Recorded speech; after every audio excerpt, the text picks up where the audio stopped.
Hey, what's up guys? Welcome back to Take on Tottenham. My name is Ben and this is my take on Tottenham. Full-time result, Man U 3, Tottenham 2. Very frustrating game for several reasons. We will get into that, of course. Yeah, overall, I think especially before going into these games, before going into this game, Spurs would have. I would have thought that they would have been looking at this as an opportunity. You're to beat one of your top four rivals. It's the traditional 6-pointer, and I just felt they never took advantage of that aspect. Man U, we all know, have very talented players. But as we all know as well, they have been struggling of late. Even when they win, they've been playing poor and things like that, and they've been really struggling to get over the line and things like that. I've got to say, it's probably one of the best Man U performances I've seen from them in recent weeks. I'm not a Man U fan. I don't watch them every week. It's just from what I've seen of them. But as for Spurs, I can't criticise them overly in terms of the performance, because I don't think they did. I thought they played quite well in sort of long parts of the game. They were just undone, by a legend of the game, shall we say. But I just felt Spurs' biggest problem today was just that lack of that quality in the final third. Really, and defensively switching off, of course. It's kind of standard for this team at times, but let's get into it. We'll review it towards the end, of course. So starting lineup, Reguilon back in the first 11, and I've got to say, only because Sessegnon is out injured. He's got his hamstring problem again, which is a shame because I've been really impressed with Sessegnon, and I think he would based on recent performances, would have been in the starting lineup tonight. The opening 10 minutes was very tentative from both teams. I felt both teams were too afraid to commit to anything. They were too afraid to really have a go at each other, and you could tell that both teams been defensively questionable all throughout the season. And yeah, it was a bit of an odd 10 minutes. And then Cristiano Ronaldo pops up with I've got to say, an absolute scorcher of a goal. It was a fantastic goal. Really good finish.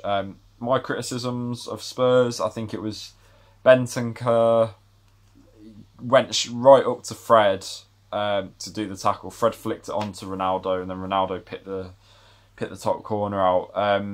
My criticism, Bentancur, he went for a tackle that he was never going to get.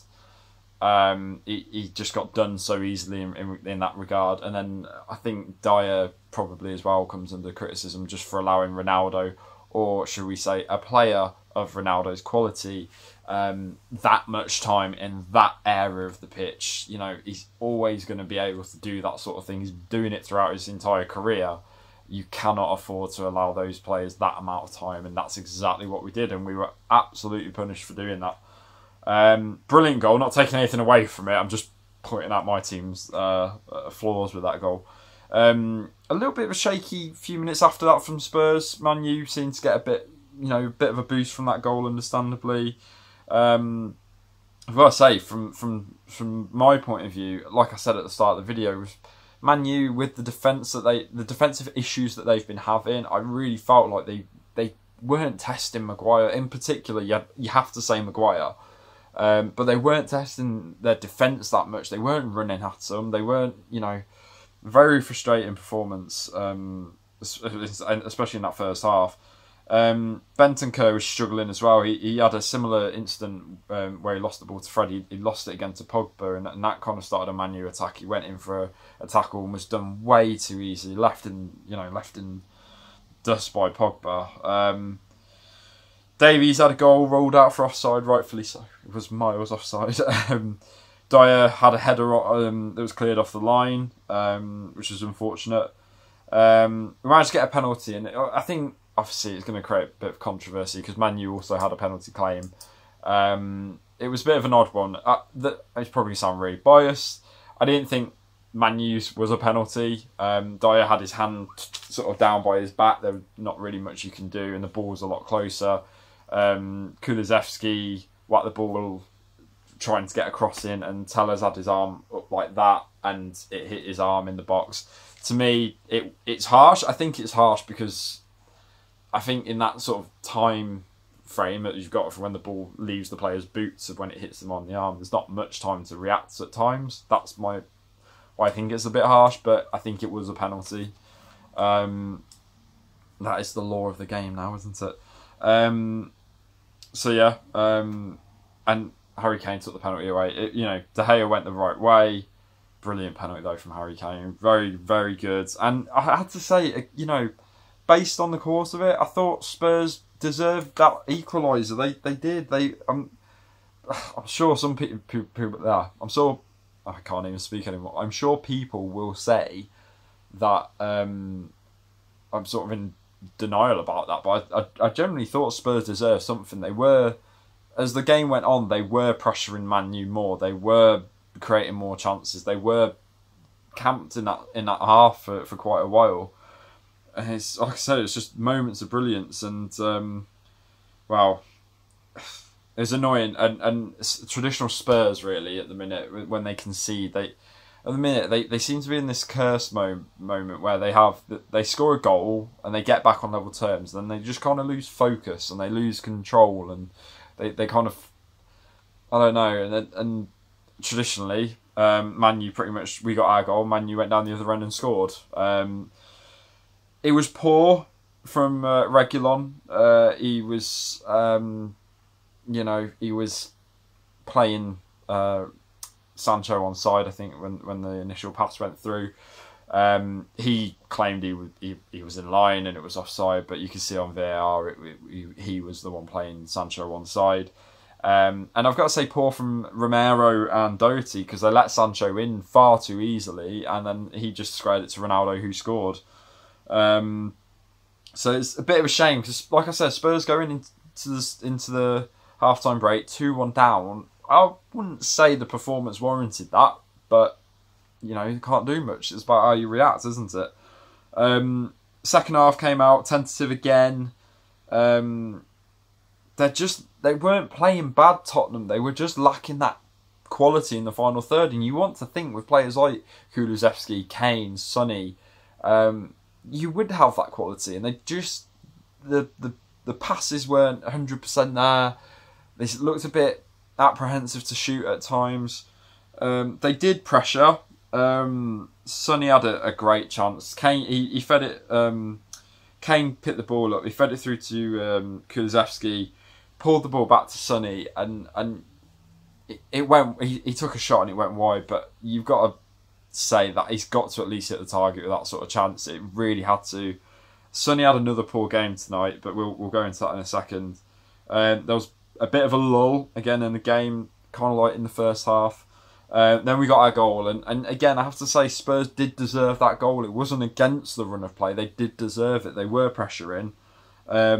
Sonny passed to Reguilon, who crossed it in, and it was going to go for Romero, but Maguire thought, I'll help him out a bit, and he put it in his own net. Romero with the shithousery again. The Maguire scored the only goal, and Romero went right into Maguire's face and absolutely just screamed at his face. I was like, "Whoa, God!" A bit odd, but yeah, okay. Don't really know what that was about, but I'm glad Spurs got the equaliser, but Man U, to their credit, started coming back into the game. Ronaldo produced a really good save out of Lloris, kind of toe poked it. It was going to go in, but great save from Lloris, brilliant save from Lloris. And then Man U did get their goal, and you could sense it was coming. And what was it the Sky commentator said? They sounded so disappointed over at Sky as well, I must say. Really, really gutted. They were like, "Oh, wouldn't it be something if Man U got a goal from a corner, because they've only done it once this season?" And then what happened?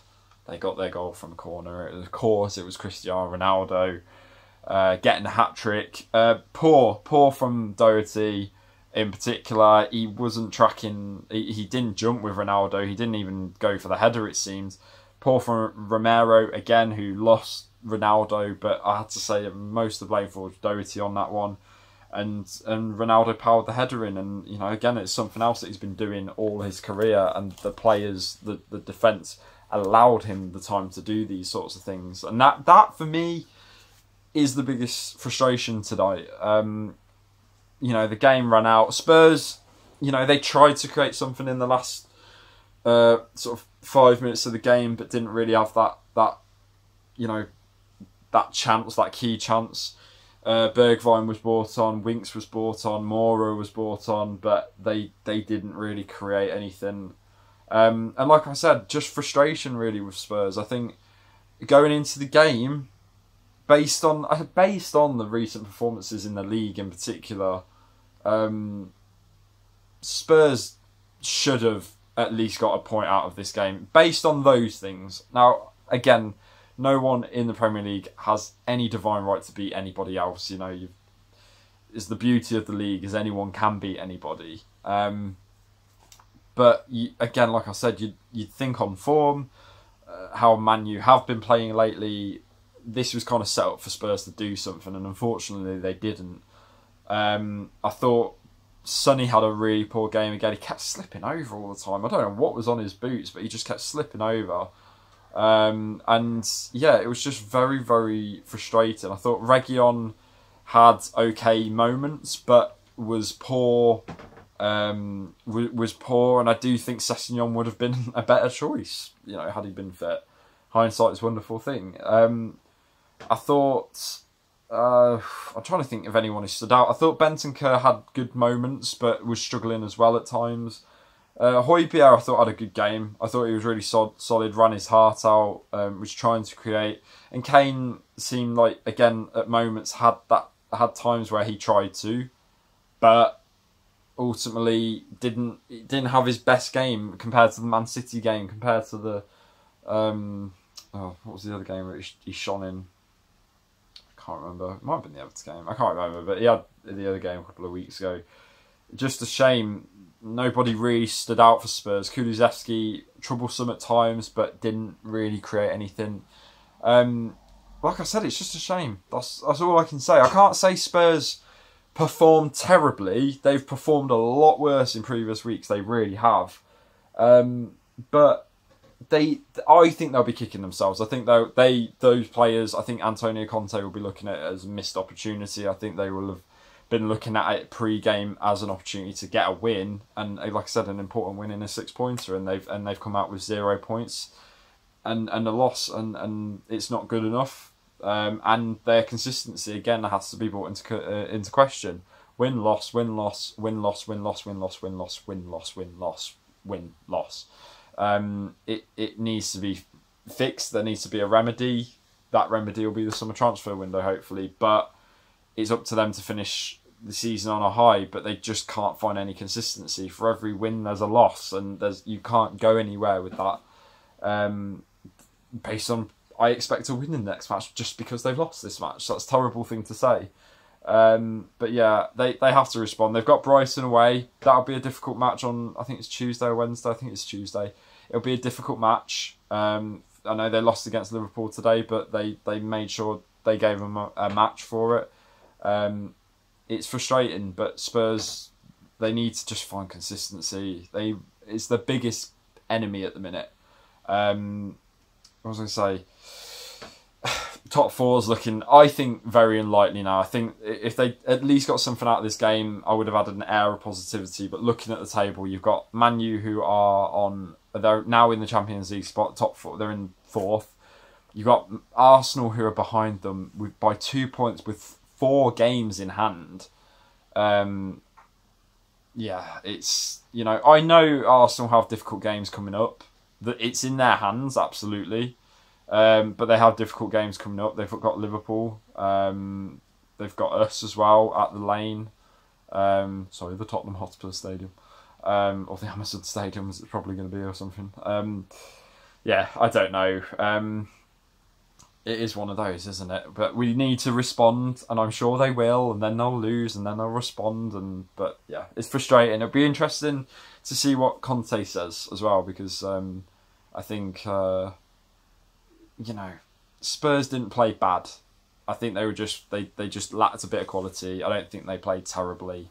I just think they'll be gutted, and I don't think they exposed that Man U defence as much as they could have. And with the players that we've got, Sonny, Kane, Kulusevski, Lucas Moura, Bergwijn, those sorts of players, to not really try and expose that shaky defence, which it has been this season, is frustrating to see. But yeah, onwards to the next game, and we'll see what happens in that one. So let me know what you thought about the game down below. And I'll see you guys in the next video. Like, subscribe, all that. And as always, come on you Spurs.